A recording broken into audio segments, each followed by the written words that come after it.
اعوذ باللہ من الشیطان الرجیم، بسم اللہ الرحمن الرحیم۔ i72 نیوز اور ندبہ ٹی وی کے توسط سے ماہ رمضان المبارک کی مبارک ساعتوں میں پیغامات کا سلسلہ جاری ہے، اور آج ایک اہم اور ناگزیر موضوع پر گفتگو کی سعادت حاصل ہو رہی ہے، اور وہ ہے بدگمانی سے اجتناب۔ ماہ رمضان المبارک کے یہ ایام جو کہ عشرہ رحمت ہیں، اور ہماری طبیعتیں اور ہمارے مزاج آمادہ ہیں کہ ہم اپنی روح پر کچھ محنت کر سکیں، اور مختلف جو ہمارے اندر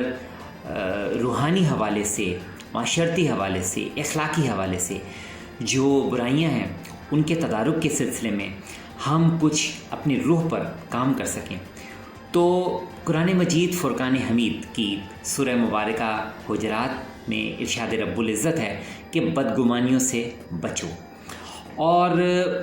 جا بجا پیغمبر اکرم حضرت محمد مصطفیٰ صلی اللہ علیہ وآلہ وسلم کے ارشادات گرامی اور معصومین علیہ السلام کے فرامین میں یہ واضح ہے کہ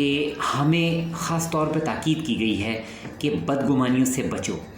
اور لوگوں کے متعلق سوء ظن رکھو، یعنی لوگوں کے متعلق اچھا گمان رکھو، نیک گمان رکھو۔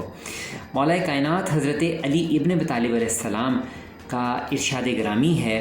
کہ جو شخص تمہارے بارے میں حسن ظن رکھتا ہے، یعنی تمہارے بارے میں نیک گمان رکھتا ہے، اچھا گمان رکھتا ہے، تو تم اس کے حسن ظن کی تصدیق کرو، یعنی اس کے گمان کو ثابت کر کے دکھا دو۔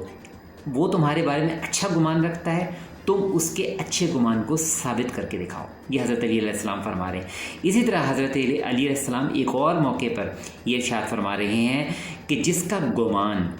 اپنے زمانے کے لوگوں کے بارے میں نیک ہوتا ہے، وہ درگزر کرتا ہے، یعنی جو شخص لوگوں کے بارے میں اچھا گمان، اچھی رائے رکھتا ہے، تو پھر وہ لوگوں سے درگزر کرنے کا بھی عادی ہو جاتا ہے۔ اسی طرح سے مولا کائنات ایک اور موقع پر یہ ارشاد فرماتے ہیں کہ لوگوں کے بارے میں حسن ظن رکھنا،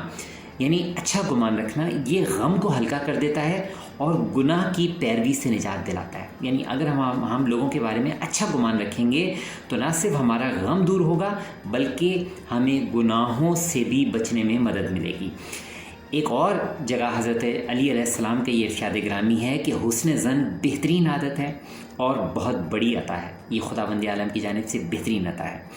حضرت علی علیہ السلام کا ہی ایک اور ارشاد گرامی ہے کہ جس کا گمان نیک ہوتا ہے، وہ بہشت حاصل کرنے میں کامیاب ہو جاتا ہے۔ یہاں میں چھٹے امام جعفر صادق علیہ السلام، صادق آل محمد سے بھی استفادہ کروں گا کہ وہ اپنے جد پیغمبر اکرم حضرت محمد مصطفیٰ صلی اللہ علیہ وآلہ وسلم کی ایک حدیث مبارکہ بیان کرتے ہیں کہ پیغمبر اکرم یہ فرما رہے ہیں کہ جب میدان حشر میں فیصلہ ہوگا اور خداوند عالم کسی بندے کے متعلق یہ حکم دے گا کہ اس کو جہنم میں ڈال دو، تو وہ شخص ایک خاص انداز میں بار بار خدا کی رحمت کی جانب متوجہ ہوگا۔ تو خداوند عالم کی جانب سے یہ سوال ہوگا کہ تو بار بار کیا دیکھتا ہے؟ تو وہ بندہ یہ عرض کرے گا کہ خدایا، کیا میرا یہ گمان نہیں تھا، بلکہ مجھے تو بخشش کی امید تھی تیری جانب سے۔ تو خداوند عالم کا یہ ارشاد ہوگا، تیرا گمان کیا تھا؟ تو وہ بندہ یہ عرض کرے گا کہ مجھے گمان تھا کہ مجھے بہشت یعنی جنت ملے گی۔ تو خداوند عالم اس وقت فرشتوں کو حکم دے گا کہ مجھے میری عزت اور جلالت کی قسم، اگر کوئی بندہ میرے اوپر ایک گھڑی بھی اچھا گمان کرے اور میری رحمت کا امیدوار ہو، تو میں اسے ہرگز جہنم کی آگ سے نہیں ڈراتا، لہٰذا اس کے گمان کو حقیقت بنا دو اور اسے میری بحث میں ڈال دو، بحث میں داخل کر دو۔ پھر پیغمبر اکرم صلی اللہ علیہ وسلم یہ ارشاد فرماتے ہیں کہ اگر کوئی بندہ اپنے رب سے اچھا گمان رکھتا ہے تو خداوند عالم اسے اس کے مقصود اور مطلوب تک پہنچا دیتا ہے، یعنی جو چاہتا ہے وہ اس کو عطا کر دیتا ہے۔ امام جعفر صادق علیہ السلام یہ ارشاد فرماتے ہیں کہ خداوند عالم اپنے بندے کے نیک گمان کے نزدیک ہے۔ اگر اس کا گمان اچھا ہوگا تو اس کا نتیجہ بھی اچھا ہوگا، اور اگر اس کا گمان بد ہوگا تو نتیجہ بھی اس کا بد ہوگا۔ تو امام جعفر صادق علیہ السلام کے اور پیغمبر اکرم صلی اللہ علیہ وآلہ وسلم کے ارشادات گرامی کی روشنی میں ہمارے لیے یہ بالکل واضح ہے کہ نہ صرف بندوں سے متعلق بلکہ خدا سے متعلق بھی ہم اچھا گمان رکھیں، اس کی رحمت کی امید رکھیں۔ حضرت موسیٰ علیہ السلام نے خداوند عالم سے عرض کی کہ خدایا،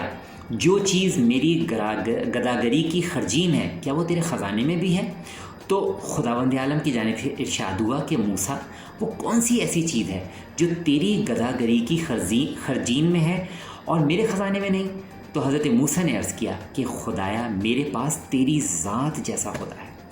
تو اگر مومن خدا بند عالم کی ذات پر اس طرح سے بھروسہ رکھے، اس طرح سے نیک گمان رکھے کہ خدا بند عالم مجھے اپنی رحمتوں کے سائے میں رکھے گا، تو خدا بند عالم اس کو اپنی رحمت عطا فرمائے گا۔ اسی طریقے سے بندوں کے متعلق اگر انسان اچھا گمان رکھے گا تو یقیناً اس کو بندوں کی جانب سے خیر اور خوشی حاصل ہوگی، اور جس قدر انسان لوگوں کے متعلق بدگمانیاں رکھے گا تو معصوم کا ارشاد ہے کہ بدگمانی دین کی آفت ہے۔ تو ان ارشادات معصومین، ارشادات پیغمبر اکرم اور خداوند عالم کا جو قرآن حکیم میں ارشاد گرامی ہے کہ بدگمانیوں سے بچو، تو ماہ رمضان المبارک میں ہمیں یہ تہیہ کرنا چاہیے کہ ایک دوسرے کے حوالے سے ہم بدگمانیوں سے اجتناب کریں گے، ایک دوسرے کے متعلق نیک اور اچھا گمان رکھیں گے، اور اس طریقے سے ہم مختلف ہمارے خاندانوں میں اور مجموعی طور پر ہمارے معاشرے میں جو اختلافات ہیں ان کو دور کرنے کے لیے ہم ماہ رمضان المبارک میں بہترین انداز میں کوشش کریں گے۔ میں دعا کرتا ہوں کہ ندبہ ٹی وی اور I-72 نیوز جن کے توسط سے یہ پیغام پہنچا ان کے معاونین کی خداوند عالم توفیقات خیر میں اضافہ فرمائے، اور تمام سننے اور دیکھنے والوں کی بھی خداوند عالم تمام حاجتوں کو پورا فرمائے، اور خداوند عالم امام زمان علیہ السلام کے ظہور میں تاجیر فرما، بحق زہرہ و بیہا و بالہا و بنیہا، ربنا تقبل منا انک انت السمیع العلیم، اللہم صلی علی محمد و آل محمد وعجل فرجہم۔